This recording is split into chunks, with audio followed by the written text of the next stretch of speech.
La paix de Dieu soit avec toi. Amen. Bien-aimé, je l'ai dit à Dole, je l'ai dit à Vitre-le-François, l'État ne nous a pas dit que quand vous mettez le masque, ne parlez pas. Mais on peut bien mettre le masque et parler. Regardez dans la Bible, dans l'évangile de Jean au chapitre 21, Jean chapitre 21, je reviendrai sur l'école prochainement, parce que le 25, nous allons faire, il y a Jean-Paul Anglère qui vient pour cela. Nous allons lancer notre formation. Ceux qui sont dans les services, on veut les aider, leur donner quelques bases, parce que nous avons constaté, beaucoup de gens servent Dieu sans la connaissance de Dieu. Le zèle ne suffit pas. L'envie ne suffit pas. Est-ce que vous êtes avec moi? J'ai jamais vu quelqu'un pour dire, Dieu m'a parlé ce matin, je ressens dans mon cœur que je dois être médecin et je deviens médecin. Non, il n'y a que dans l'église qu'on entend ça. Il n'y a que dans l'église où quelqu'un dit, je ressens que je dois être tel. Non, il faut se former pour ça. Il faut l'apprendre, même si tu le ressens, mais il faut qu'on t'accompagne. Pour que quelque chose se passe dans ta vie. Quelqu'un avec moi ce matin? Et nous voulons mettre cela en place pour pouvoir aider. La Bible dit dans Jean chapitre 21, le dernier chapitre de l'évangile de Jean, après ces choses, Jésus se montra encore aux disciples sur le bord de la mer de Tibériade. Et voici de quelle manière il se montra. Simon-Pierre, Thomas appelé Didyme, Nathanaël de Cana en Galilée, les fils de Zébédée, et deux autres des disciples de Jésus-Christ étaient ensemble. Simon-Pierre leur dit, je vais pêcher. Et lui dire, nous allons aussi avec toi. Ils sortirent et montèrent dans une barque, et cette nuit-là, ils ne prirent rien. On dit cette nuit-là, ils ne prirent rien. Mais on dit après ces choses, après quoi? Après que Jésus soit revenu à la vie, il est ressuscité d'entre les morts. La Bible nous dit, il a fait beaucoup de miracles, il a fait des choses invraisemblables que Jean nous dit, on ne pouvait pas tous citer les miracles de Jésus-Christ. Et parmi ses disciples, il y avait aussi Thomas, celui qui avait dit, oui, si je ne touche pas, si je ne vois pas, si je ne m'approche pas de lui pour voir dans ses mains les traces des clous, je ne croirai plus. Parce que Thomas, on pourrait dire aujourd'hui, Thomas c'est un réaliste, c'est un gars qui veut voir. Il veut d'abord sonder, il veut toucher, il veut palper avant de croire. Mais pendant ce temps, la Bible nous dit que Jésus n'était pas visible auprès de ses disciples. Il leur a apparu, il a fait beaucoup de miracles. Et au bout d'un moment, le désespoir est entré dans le cœur des disciples de Jésus-Christ. Parce qu'ils ne le voyaient pas, parce que Jésus n'était pas là, parce que les randonnées, je dirais, les promenades dans les rues de Jérusalem étaient finies, des miracles, des prodiges, des guérisons, l'accueil chaleureux. On ne leur réservait pas l'accueil chaleureux, mais ils sont devenus aigris parce que pour eux, l'espoir est parti, Jésus est mort. Il n'y a plus rien à faire. Ils étaient enthousiasmés, ils étaient dans la joie, ils étaient heureux, ils sautaient, mais à un moment, cette joie-là a disparu. Et cela arrive aussi dans la vie. À un moment, on est très bien, on est heureux, on saute, on est content, on veut changer le monde, on veut saisir la lune. Et à un moment, on se sent complètement fatigué, brisé, comme ce matin. Quelqu'un avec moi? Complètement déstabilisé. On se dit, cette affaire-là, est-ce que c'est vrai ou c'est pas vrai? Mais pourtant, j'attends. J'ai entendu des choses, mais ces choses, on ne les voit pas venir. Les disciples sont découragés. Pierre qui dit, Seigneur, à qui irions-nous? C'est toi qui as la parole de la vie éternelle. Pierre qui a dit à Jésus, même si on t'arrête, moi je serai là pour te défendre. Je suis prêt à donner ma vie pour toi. Je suis prêt à aller avec toi partout où tu iras. Mais au bout d'un moment, l'enthousiasme s'en va. La joie de vivre disparaît. L'inquiétude s'installe. La peur vient. On se dit, est-ce que je vais m'en sortir? Comment je vais faire? Et Pierre commençait à penser un peu à sa barque.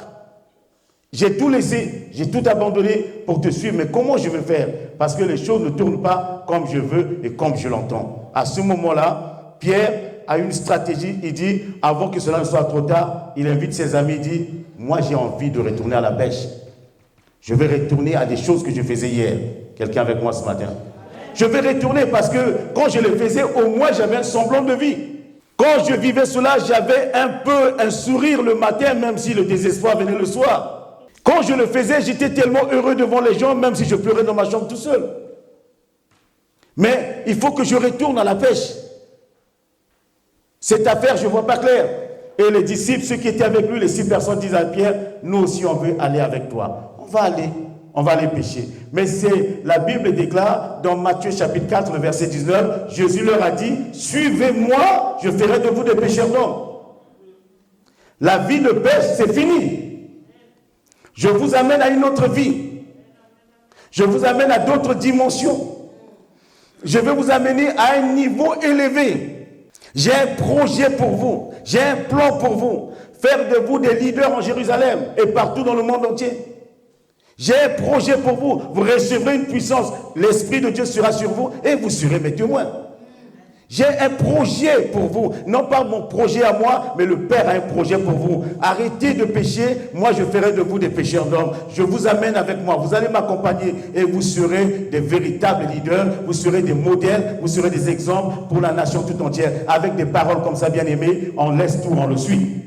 Comme quand Dieu dit à Abraham, quitte ton pays, je ferai de toi, je te donnerai grand nom. N'importe qui, en apprenant ça, parce que tous on veut être grands. Si quelqu'un te propose, dit, je fais ça avec toi, tu deviens grand, on va y aller. Si quelqu'un dit, je viens te proposer 10 000 euros par mois, travaille dans mon entreprise, on est prêt à tout casser. Quelqu'un me suit ici? On est prêt à tout casser. Si quelqu'un dit, tu quittes ton mari, tu quittes ta femme, je t'amène, tu vis maintenant à Hollywood, on est prêt, on va réfléchir. On sera même prêt à tout casser. Vous imaginez un peu si vous passez toute votre vie dans une petite baraque, où il n'y a pas d'électricité, il n'y a pas d'eau, et que quelqu'un vient et survient et dit, voici la voiture est garée là, la Rolls est devant toi, prêt, viens et suis-moi, je te donne tout ça. On est prêt à partir. Si Abraham était prêt à donner Isaac, parce qu'il avait des garanties. Si Abraham, à 75 ans, était prêt à quitter son pays, parce que la promesse de Dieu était énorme. Et j'aimerais dire à quelqu'un ce matin, ce que Dieu promet est grand. Même si tu ne le vois pas. C'est énorme. Quelque chose, ce qui est sûr et certain, avec une garantie 100%, tu ne mourras pas dans la détresse. Et si tu meurs, tu seras dans la présence de Dieu. La vie n'est qu'une étape, une promenade, un voyage. Nous sommes là pour un temps. Nous ne sommes pas là pour toujours. C'est pour ça, bien aimé, quand vous comprenez ces choses, pour se battre dans la vie les uns contre les autres, ça devient inutile. Ne sois pas triste parce que tu n'as pas pu avoir la chaise. Ne sois pas triste parce que tu n'as pas le beau costume que tu voulais. Ne sois pas angoissé parce que tu n'as pas la belle robe. La vie vaut que toutes ces choses-là. Est-ce que vous êtes avec moi? Et il y a quelque chose de sûr que tu peux noter dans tes notes, tu n'auras pas tout sur cette terre. Là, j'entendais un amen pour ça. Amen. Mais si tu as l'essentiel, contente-toi déjà de ce que Dieu t'a déjà donné. Et réjouis-toi avec ça. Réjouis-toi avec ça. Ne cherche pas ce qui est plus grand. Déjà avec le peu, tu n'arrives pas. Et tu veux encore quelque chose de plus grand. Comme quelqu'un a dit, avec une seule femme, on a des problèmes. Et tu veux 5. Mais tu vas faire comment après? C'est compliqué. Avec un seul enfant, déjà, il y a des problèmes. Quand ils deviennent 10, 10 problèmes. Le désespoir est entré dans le cœur de Pierre. Parce qu'il pensait que c'était que des promesses. Et quand il est retourné à la pêche, bien aimé, la Bible déclare, toute la nuit, ils ont pêché, ils se sont démenés, ils se sont battus, ils ont tout fait, ils ont utilisé toutes les techniques de pêche, tout ce qu'ils savaient. Mais au grand matin, il y a quelqu'un qui est sur la rive. Ils ne le connaissaient pas, ils ne le voyaient pas, et la personne les interpelle. Il dit, est-ce que vous avez du poisson? Pierre, il dit, non. C'est qui? Il dit, est-ce que vous avez pris du poisson? Ils disent non. Il dit, jetez le filet à droite. Et quand Pierre a entendu cela, machinalement, comme un robot, sans chercher à savoir, il a jeté le filet. Amen. Et à sa grande surprise, le filet était rempli de poissons. C'est à ce moment-là, le disciple que Jésus aimait beaucoup dit à Pierre, c'est lui. C'est le maître. Amen. C'est Jésus. Le seul qui peut passer de l'échec à la victoire. Le seul qui est capable de te faire passer de la maladie à la santé. Le seul qui peut te prendre très bas et t'élever. Le seul qui peut changer ton avenir. Le seul qui peut changer ton lendemain. Le seul qui peut changer ta manière de voir les choses, ta façon de penser. Le seul qui est capable de te parler de bonnes choses. Il dit, c'est le maître. Mais ils ont cherché par tous les moyens. Et dans cette salle, il y a quelqu'un qui cherche par toutes ses forces. Ce n'est ni par la force, ce n'est ni par l'intelligence, c'est par l'Esprit de Dieu. Ce n'est ni par la force. Pierre a péché, il n'a rien eu. Qu'est-ce que tu es en train de chercher pendant tout ce temps et que tu n'arrives pas à voir? On se bat, on fait tout. Mais bien aimé, il y a 3 choses que j'aimerais aborder rapidement pour vous dire. Il faut faire ce que Dieu dit, savoir écouter Dieu, reconnaître la voix de Dieu, reconnaître quand Dieu parle, reconnaître la voix de Dieu. Et Dieu, quand Dieu parle, cela est conforme à sa parole. Et Dieu ne peut pas te parler en dehors de sa parole. Dieu s'appuie toujours sur sa parole. J'entends des gens dire que Dieu m'a parlé, Dieu m'a parlé. Dieu, quand Dieu nous parle et quand nous obéissons, nous allons expérimenter le succès. Quand nous écoutons ce que Dieu dit, nous allons expérimenter le succès. Quand nous obéissons, nous allons vivre une vie dans l'harmonie, dans l'accomplissement et dans la victoire, dans les choses de Dieu. Nous devons, bien aimer, quand Dieu nous parle, la seule chose c'est d'obéir. Mais comment Dieu nous parle? Regardez un peu dans le livre de Psaume 19, le verset 7, on dit « La loi de l'Éternel est parfaite, elle restaure l'âme. Le témoignage de l'Éternel est véritable, il rend sage l'ignorant. La parole de l'Éternel, elle est parfaite, elle restaure l'âme. » Dieu nous parle à travers sa parole. Quand nous lisons la parole de Dieu, Dieu nous parle. La parole de Dieu, c'est Dieu lui-même. Nous sommes appelés à lire la parole de Dieu. C'est pour ça, à force de lire la parole de Dieu, nous sommes en train de lire, de voir ce que Dieu nous dit. La parole de Dieu aujourd'hui est fermée. Même si on ne peut pas lire, mais il faut l'écouter. Et nous avons toutes les possibilités aujourd'hui d'écouter ce que Dieu dit. On ne peut pas fermer la Bible et dire que Dieu nous parle. Et quand Dieu nous parle, cela est toujours en conformité avec sa parole. C'est pour ça que Paul pouvait dire à Timothée, 2 Timothée 3, 16 à 17, « Toute écriture est inspirée de Dieu et utile pour enseigner, pour convaincre, pour corriger, pour instruire dans la justice, afin que l'homme de Dieu soit accompli et propre à toute bonne œuvre. » Vous remarquez, Dieu parle toujours, c'est toujours conforme à sa parole. Quand Dieu nous parle, c'est par rapport à sa parole. Je me souviens de cela, quelques années de ça, quand RDJC est né. RDJC n'est pas né d'une division, nous l'avons l'habitude de dire, mais c'est né d'une vision. J'étais en jeûne et prière dans la ville de Grogne, quand j'habitais en 91. J'étais en train de marcher, j'ai jeûné 3 jours, je priais. Il faisait très très froid pendant ce temps, c'était l'hiver. J'étais en train de marcher. C'est rare que j'entends la voix de Dieu, mais c'est la première fois que j'entendais une voix audible. C'est comme quelqu'un qui me parlait. J'étais tout seul dans le bois et dit rassemble les disciples. Je me suis retourné, je cherchais autour de moi. J'ai eu peur. J'ai dit mais il n'y a personne, je suis tout seul. Qu'est-ce qui se passe? Ces paroles, je suis rentré rapidement à la maison parce que je sentais qu'il y avait quelque chose qui n'allait pas. C'est comme si j'entendais des choses. Je dis mais non. J'ai noté cela, je suis resté avec ça pendant des années, mais cela ne suffit pas. Mais où est-ce qu'il est écrit dans la parole de Dieu que Dieu a demandé à quelqu'un de rassembler? Il faut que je confronte cela avec les Saintes Écritures pour savoir si réellement Dieu a déjà dit ça à quelqu'un dans la Bible. Et quand vous lisez le livre d'Esther, vous allez voir que Dieu dit, Esther va dire à Mardochée, va et rassemble le peuple.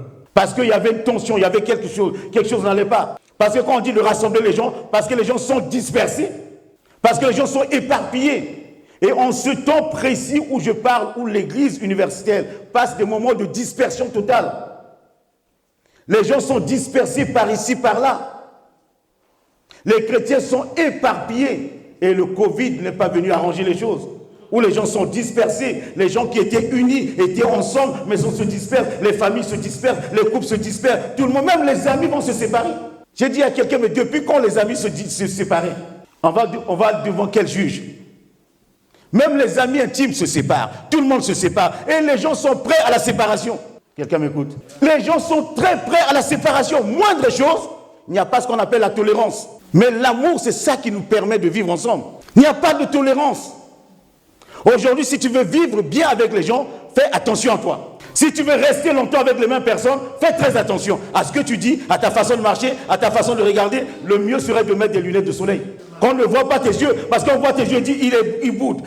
Il faut faire très très attention. Et bien aimé, dans le monde, il faut faire très attention. Je n'aime pas ce monde-là.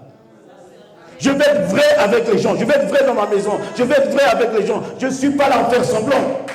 Là, aujourd'hui, il faut faire semblant pour que les gens t'acceptent.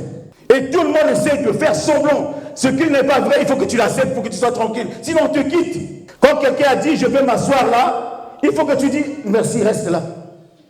Même si tu ne veux pas, même reste là. Parce qu'il y a une condition. Il y a une condition sine qua non. Si je ne m'assois pas là, tu ne me verras plus ici. Bien aimé, la vie avec des conditions, c'est difficile. Aimons-nous les uns les autres. Nous vivons un monde difficile. Mais Dieu nous parle. C'est pour ça, je suis armé de ça. J'ai dit, Seigneur, pas de séparation. Donne-moi la capacité. Je ne prie pas pour que Dieu rassemble les gens. Je dis, Seigneur, donne-moi les mots justes. Que Dieu te donne les mots justes. Amen. Que Dieu fasse de toi un rassembleur. Amen. Quelqu'un qui peut rassembler les cœurs. Amen. Quelqu'un qui peut rassembler les autres. Quelqu'un qui peut unir, quelqu'un qui ne charge pas, quelqu'un qui n'accuse pas, mais quelqu'un qui est prêt à dire je comprends, mais faisons autrement. Est-ce que vous êtes avec moi? Amen. Il y a trop de souffrance. Bien aimé, quand les gens se séparent même dans l'église, tu ne peux pas être heureux. Quand tu te sépares avec des gens avec qui tu as marché longtemps, tu ne peux pas être en paix. Quand dans ton environnement, tu regardes que les personnes qui sont en face de toi, tu ne les connais pas, commence à te poser. Oh, quelqu'un avec moi? Est-ce que vous êtes avec moi ce matin? Jésus est ressuscité, n'est pas parti chercher d'autres personnes. Il est retourné vers les siens. On le voit revenir, il voit Pierre, il dit, mais vous êtes où? Il est entré dans la gloire, il y avait les anges, il y avait tout, mais il est descendu. Parce qu'il veut toucher ses petits. Et aujourd'hui, malgré la gloire qui est dans le ciel, malgré la présence des anges, malgré la présence de ceux qui sont là, Abraham, Moïse, tout ça, mais Jésus est descendu. Parce qu'il est à l'aise avec toi, il est à l'aise avec moi. Parce qu'il veut venir s'asseoir à côté des gens insignifiants. Des gens qui ont cru en lui et qui ont donné leur vie. Si tu n'as pas encore donné ta vie au Seigneur, bien aimé, c'est vraiment quelque chose de triste. Précipite-toi. La vie elle est courte. Fais vite. Et si tu as donné ta vie déjà au Seigneur, crois que le Seigneur est capable de descendre à ton niveau parce qu'il veut regarder autour de lui où sont ces petits, où sont ces gens insignifiants qu'on méprisait. La parole de Dieu, écoutez la parole de Dieu. Nous devons lire la Bible, nous devons lire la Bible, nous devons écouter la parole de Dieu. Vous savez, tout ce qui est enseigné, tout ce qui est prêché, il y a la parole de Dieu, mais il y a une partie de la parole de Dieu, c'est mélangé avec beaucoup de sagesse humaine. Et les gens ne sont pas libérés. Je n'aime pas surtout que quelqu'un me dise que c'est un bon message. Je dis, c'est un bon message. Le bon message doit changer ta vie. Si le bon message ne change pas ta vie, c'est un mauvais message pour moi. Si tu restes le même pendant toutes ces années que tu es avec moi, il y a un problème. J'ai échoué. Parce que mon objectif, c'est de te transmettre quelque chose qui change ta vision, qui change ton comportement, qui change ta façon de faire. Mon objectif, ce n'est pas de t'amener à être dans la sensation. Un temps d'ivresse. Et après on revient. On est toujours dans le même problème. Mais c'est un temps de libération, de délivrance. Écoutez la parole de Dieu, bien-aimé. Écoutez, lisez la Bible. Je vous encourage, lisez la Bible. Dieu nous parle aussi par son esprit. Dans Romains 8, le verset 14 à 16, il nous dit « Car tous ceux qui sont conduits par l'Esprit de Dieu sont fils de Dieu. Et vous n'avez point reçu un esprit de servitude pour être encore dans la crainte. Mais vous avez reçu un esprit d'adoption par lequel nous crions « Abba, Père ». L'Esprit lui-même rend témoignage à notre esprit que nous sommes enfants de Dieu. Et parle souvent à nos cœurs par son esprit d'une manière douce et convenable. Vous savez, Dieu parle toujours à notre esprit d'une manière douce et convenable. Quand on dit Dieu parle dans notre esprit, le Saint-Esprit parle, le Saint-Esprit met des pensées dans vos cœurs. Quelqu'un avec moi? Quand le Saint-Esprit parle, le Saint-Esprit met des pensées. Et ces pensées, vous devez toujours le confronter à la parole de Dieu. Est-ce que ce que je pense là est conforme avec la parole de Dieu? Ce que je pense, est-ce qu'elle est conforme à ce que dans la parole de Dieu? Je prends un exemple, je suis en train de prier, oh je sens que le Saint-Esprit me dit, quitte cette église. Où est-ce que c'est écrit? La Bible dit, n'abandonnez jamais vos assemblées. Le Saint-Esprit est en train de mettre dans mon cœur que tu dois tuer un tel parce qu'il est un obstacle pour toi. Où est-ce que le Saint-Esprit, Dieu a dit, va tuer quelqu'un? Le Saint-Esprit est en train de me donner, bien aimé, le diable est sournois. Il peut injecter dans nos pensées des pensées maléfiques. C'est pour ça que quand nous avons une pensée, ne disons pas que c'est Dieu qui nous a dit. J'ai dit, j'ai une pensée, je t'exprime cette pensée à quelqu'un qui est mûr. Regarde un peu ce que je pense. Est-ce que cela est conforme avec la parole de Dieu? Est-ce que cela est conforme pour le bien-être de tout le monde? Je pense de faire ça, mais est-ce que cela peut arranger la vie des autres? J'ai pensé faire telle chose. Qu'est-ce que vous en pensez? Le Saint-Esprit nous parle par des pensées. Il parle dans nos cœurs. Il nous parle comme Paul dans Acte 16. La Bible déclare, Paul veut aller vers l'Asie. Le Saint-Esprit l'interdit. Mais comment il le sait? Il a reçu dans un songe. Il a senti dans son cœur que j'ai envie d'aller annoncer l'évangile de l'autre côté. Mais le Saint-Esprit dit non, ne va pas là-bas. Et on lui présente un Macédonien. Pendant qu'il dormait, il voit un Macédonien. Pendant que je parle, souvent tu vois des gens devant toi. Quelqu'un avec moi? Le Saint-Esprit t'ouvre les yeux, tu vois quelqu'un vraiment, tu sais qu'il a vraiment besoin d'une aide. Et tu sens dans ton cœur, il faut que tu l'aides, mais après tu passes. Ça vous est déjà arrivé? Le Saint-Esprit met dans vos cœurs, vous vous levez le matin, vous avez une pensée forte, vous voyez quelqu'un, vous avez envie de l'appeler. Dites non, je ne l'appelle pas parce qu'on n'est pas bien. Souvent le Saint-Esprit met dans vos cœurs, vous arrivez dans le lieu de travail, il dit fais telle chose. Tu dis non, c'est pas à moi de le faire. Le Saint-Esprit peut t'amener quelque part, la poubelle par terre, tu passes dans la rue, il dit prends ça, tu jettes. Un jour j'étais dans la voiture, j'étais en train de rouler et j'ai pris un papier, j'ai jeté par la fenêtre. Du coup mon cœur n'était pas en paix. Je sentais que je venais de faire quelque chose qui n'était pas bien. Ça m'a interpellé, j'étais tout seul dans la voiture. Il dit Seigneur pardonne-moi. Il dit non, c'est pas bien. Bien aimé, vous savez, il y a beaucoup de choses que nous faisons où le Saint-Esprit nous dit c'est pas comme ça. Est-ce que vous êtes avec moi? Vous avez pensé des choses même contre l'église, contre les gens, contre les frères. Souvent le Saint-Esprit dit attention, on ne pense pas comme ça. On ne peut pas vivre en pensant ça. Tu peux penser des choses contre ta femme, contre ton mari, contre tes enfants, contre les gens. Un jour quelqu'un m'a appelé, m'a dit, je te demande pardon, il dit pourquoi? Il dit j'ai pensé du mal de toi. Il dit il ne faut pas me dire, tu as pensé quoi? S'il le dit, ça devient un problème. Mais Pierre qui était avec Christ a eu une mauvaise pensée. Vous voyez, l'Esprit de Dieu venait de lui parler. Dieu venait de parler à Pierre. Il est le Saint de Dieu. Il est le Fils de Dieu. Et quand Jésus dit à Pierre, écoute, dans peu de temps, je serai arrêté et je vais mourir. Pierre dit, non, ça ne va jamais arriver. Mais en ce moment-là, le diable injecte des mauvaises pensées. Peut-être ce matin, tu es venu avec des mauvaises pensées. Que le Saint-Esprit te dit, abandonne ça. Abandonne ça. N'adopte pas un mauvais comportement, tu ne gagneras pas. Cherche à te réconcilier rapidement. Cherche la paix. C'est pour ça que je dis les problèmes sont comme des factures. Si vous ne les payez pas, ça va être majoré. Et souvent le Saint-Esprit peut te rappeler de payer ta dîme. Mais le Saint-Esprit parle de quoi finalement? Le Saint-Esprit, c'est un ami fidèle. Il n'a peur de personne. Il marche avec nous. Il est avec nous partout. Quand ça ne va pas, il peut te confronter. Laissons-nous marcher selon l'Esprit. Et d'ici nous marchons selon l'Esprit, nous n'accomplirons pas les désirs de la chair. Parce que le Saint-Esprit, la femme n'est pas à côté de toi, le mari n'est pas à côté de toi, les enfants ne sont pas là, les amis ne sont pas là, mais lui, il est là. C'est pour ça que Jésus dit, il est avantageux que je m'en aille. J'ai travaillé avec lui. Quand il sera avec vous, vous n'échouerez jamais. Vous n'aurez jamais de difficultés. Parce que quand il y aura un problème, il sera prêt à vous dire, à vous donner les réponses au moment opportun. Il peut aider quelqu'un même dans ses études. Il peut aider dans les études. À te rappeler une leçon. Il peut ouvrir l'esprit de quelqu'un pour te permettre de comprendre les choses autrement.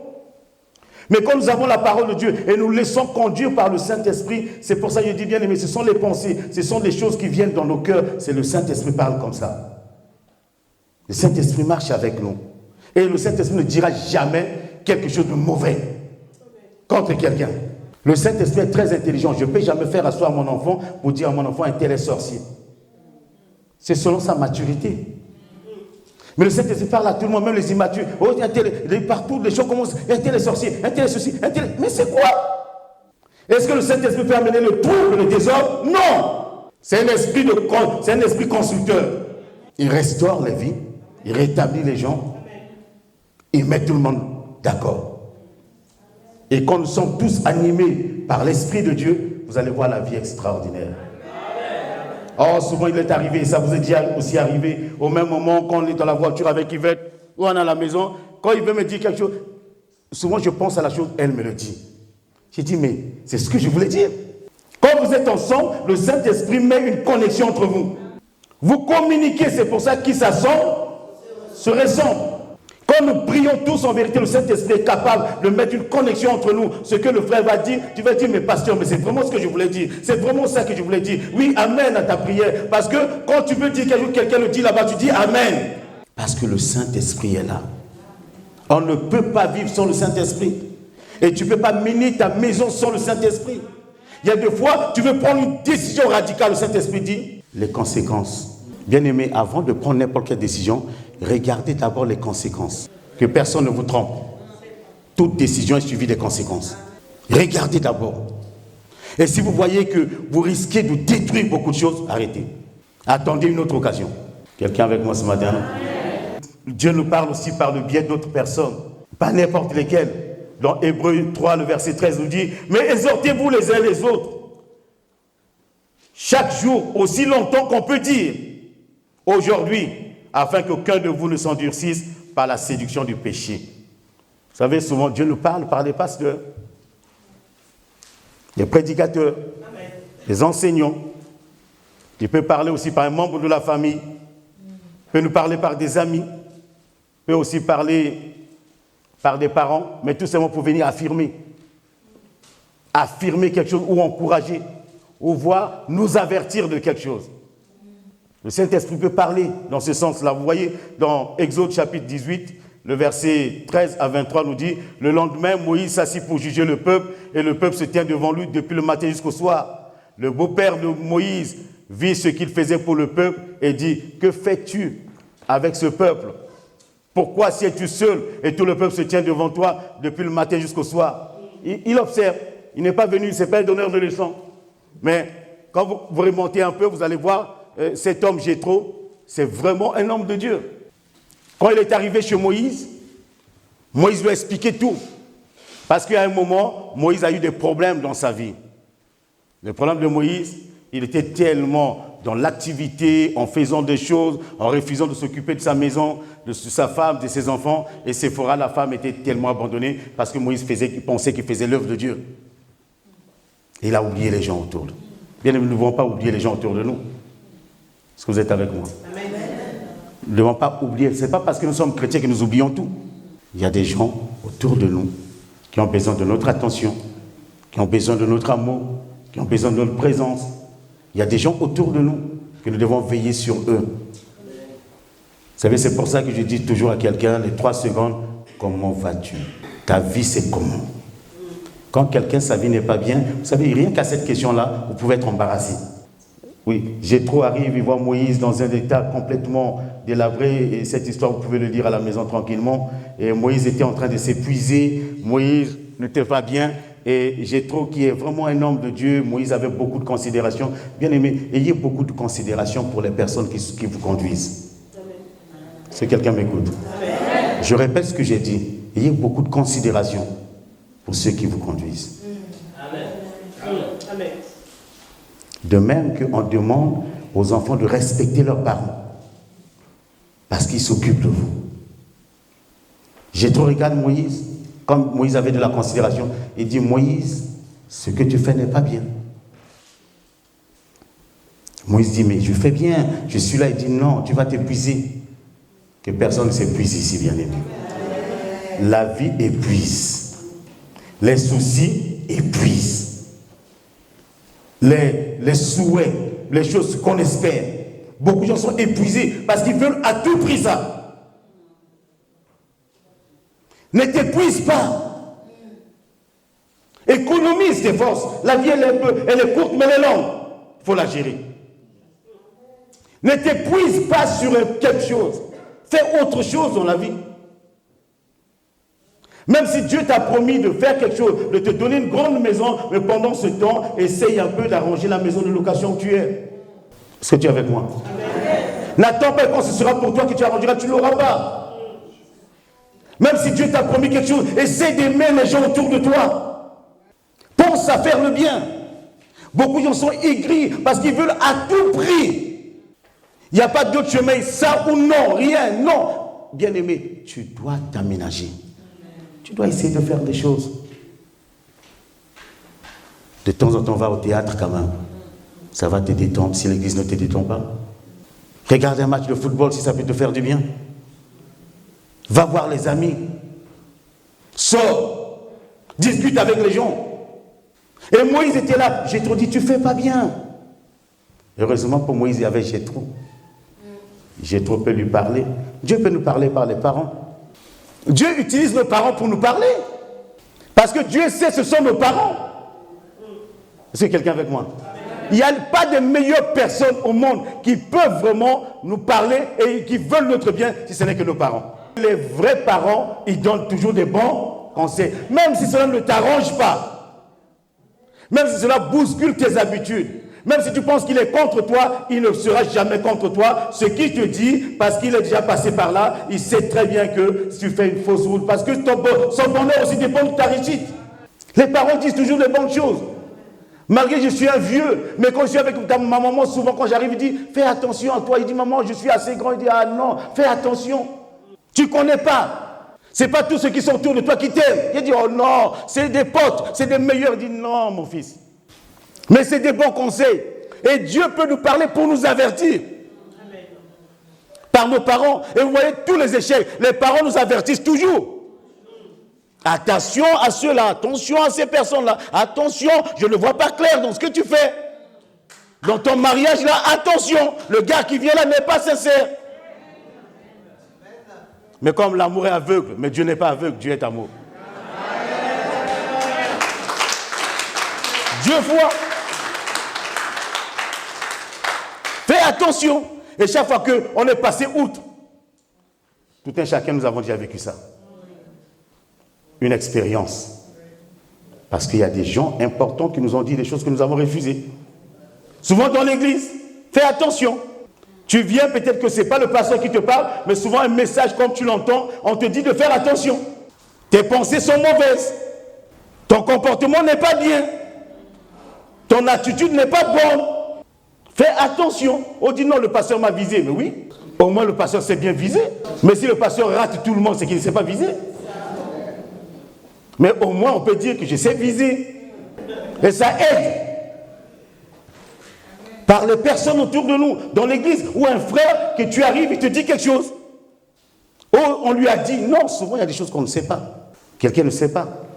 Même par vos collègues, vos amis peuvent vous dire aussi des choses, les vraies. Dieu nous parle par sa parole. Je termine. Dieu nous parle par sa parole. Lisez la parole de Dieu. Lisez la parole de Dieu. Même si vous ne comprenez pas. Mais lisez. Lisez. Ce n'est pas question de faire des études. On comprend la parole de Dieu plus que tout le monde. Il y a un ministre qui lisait qui ne comprenait pas. Il a fallu que Dieu dépêche un diacre Philippe pour venir lui expliquer. Donc, lisez. Prenez le temps. Aujourd'hui, il y a tous les moyens possibles. Vous pouvez aller au travail en mettant les écouteurs et quelqu'un lit la parole de Dieu pour vous. Même en lisant, vous n'allez rien comprendre, mais vous allez tomber sur quelque chose qui va bouleverser votre vie. Lisez la parole de Dieu. Vous ne pouvez pas venir à l'église toute la semaine sans lire la parole de Dieu. C'est-à-dire quand on parle dans la maison de Dieu, si vous n'avez pas lu toute la semaine, vous allez penser qu'il raconte des histoires. Mais si vous avez lu un verset, vous allez voir que Dieu va mettre la lumière sur ce verset. Dieu va vous aider à comprendre cela. Il y a quelqu'un qui lisait le livre de Genèse, il ne comprenait pas l'arche de Noé. On discutait avec la personne. Il dit, mais c'est ce que j'ai lu, je ne comprenais pas. Voilà ce que Dieu vient de dire. Il dit, c'est quoi? Parce que la personne était en train de me parler d'autre chose. J'ai dit, l'église, c'est l'arche de Noé. L'église, c'est l'arche de Noé. Dieu a interdit au chat de bouffer la souris. Comment tu peux imaginer que le lion, qui est carnivore, qui se nourrit des herbivores, et la biche passe devant le lion tremble. Noé dit, attention. Ici, dans l'arche, il n'y a pas de guerre. Tu as envie de lui faire du mal, on te dit non. Pas ici. Ce n'est pas un lieu pour ça. Dieu nous a appris tous, il y a des girafes, il y a des hippopotames, il y a des éléphants, il y a ceux qui ont l'esprit de panthère, l'esprit de lion, il y a l'esprit de chat, l'esprit de souris, l'esprit de cabri, l'esprit d'aigle, d'hirondelle, de pigeon. On est tous, Dieu nous a rassemblés dans son milieu. Il dit pas de guerre entre vous. Parce que l'objectif, c'est un jour de me retrouver dans le ciel. Nous allons tous ensemble, il dit, nous en sortir au nom de Jésus. Peu importe qui tu es, c'est pas un lieu de guerre. Et si réellement, l'Église, nous avons compris ça, nous vivons en bonne collaboration, en bonne intelligence, en vivant les uns avec les autres, même si tu ne le comprends pas, même si tu ne comprends pas sa façon de faire, même si tu penses qu'il est fougueux, même si tu penses qu'il est bête, même si tu penses qu'il est hypocrite, mais si nous comprenons cela, le but de Dieu, c'est tout simplement que nous soyons ensemble, bien-aimés, nous nous rassemblons, nous vivrons des choses invraisemblables sur la terre des hommes. Nous allons vivre des choses extraordinaires, nous réussissons des choses extraordinaires. Si tu es lion, tout le monde ne doit pas être lion. Comment tu veux que tout le monde soit colérique comme toi? Comment tu veux que tout le monde soit passif comme toi? On est différents. On ne peut pas être pareil. Nous sommes dans l'arche. Il faut savoir écouter Dieu, lire la Bible, écouter les pensées que le Saint-Esprit met dans nos cœurs. Peut-être que le Saint-Esprit est en train de mettre une pensée. Écoute les hommes que Dieu a placés devant toi. Si tu travailles, écoute ton patron. Écoute-le. Tu resteras longtemps dans son lieu de travail. Ne rentre pas en conflit avec lui, ce serait mal faire. Parce que Dieu ne renie pas sa parole. Il dit, soyez soumis aux autorités. C'est pas parce que Dieu m'aime que je ne respecte pas la police et que Dieu va me défendre. Mais si je respecte la police, qu'il y a de l'injustice, Dieu peut me sortir d'affaire. Hérode était roi. Quand Hérode tuait les gens, Dieu a dit à Joseph, éloigne Jésus. Il n'a pas tué Hérode pour Jésus. Donc Dieu ne peut pas détruire une autorité pour toi. Mais Dieu va t'éloigner. Dieu va t'éloigner.